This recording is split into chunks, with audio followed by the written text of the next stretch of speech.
चुड़ैल की सच्चाई। एक गांव में सीमा और रमेश रहते थे।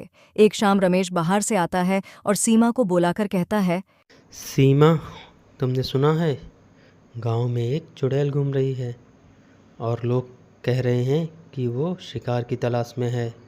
वो रात में शिकार पर निकलती है। हाँ हाँ, मैंने भी सुना है गांव में एक चुड़ैल घूम रही है, लेकिन मुझे चुड़ैलों पर विश्वास नहीं है। नहीं नहीं, ये बात सच है। गांव में एक चुड़ैल घूम रही है।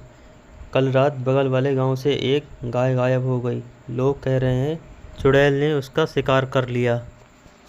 अच्छा, अगर ये सच है तो हमें सावधान रहना चाहिए। चलो दरवाजे और खिड़कियां बंद कर देते हैं और खाना खाकर जल्दी सो जाते हैं। रात का समय था। रमेश और सीमा सो रहे हैं। अचानक दरवाजे की आवाज से सीमा की नींद खुलती है। रात में दरवाजे की आवाज सुनकर वो डर जाती है और दबी आवाज में रमेश को उठाती है। रमेश रमेश, जल्दी उठो, देखो बाहर दरवाजे पे कोई है। पहले मैं खिड़की से देख रहा हूँ। अरे, दरवाजे पर तो कोई परछाई सी लग रही है। रमेश बाहर जाता है और परछाई की ओर बढ़ता है। रमेश आवाज लगाते हुए, कौन है वहां? एक बूढ़ी औरत सामने आती है और बोलती है, डरो मत, मैं चुड़ैल नहीं हूँ। मैं बस यहाँ से गुजर रही थी और रात होने के कारण रुक गई हूँ। अच्छा, मैं तो डर गया था। मुझे लगा चुड़ैल आज यहाँ पर शिकार करने आई है।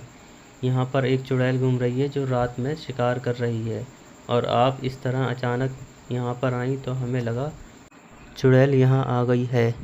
रमेश राहत की सांस लेते हुए, अच्छा चलो अंदर चलो, सीमा को बुलाते हुए, सीमा देखो ये चुड़ैल नहीं है। दादी माँ, हमें माफ करना, हमने आपको चुड़ैल समझा। हा हा हा हा। हम सभी लोगों को गलतफहमी हो गई थी। हम डर ही इतना गए थे। कोई बात नहीं बेटा, डर और अफवाहें अक्सर हमें गलत दिशा में ले जाती हैं। दादी अम्मा, आप बहुत भूखी लग रही हैं। आज सीमा ने बहुत स्वादिष्ट पकवान बनाए हैं। आप भी खा लीजिए, फिर हम सब सोते हैं।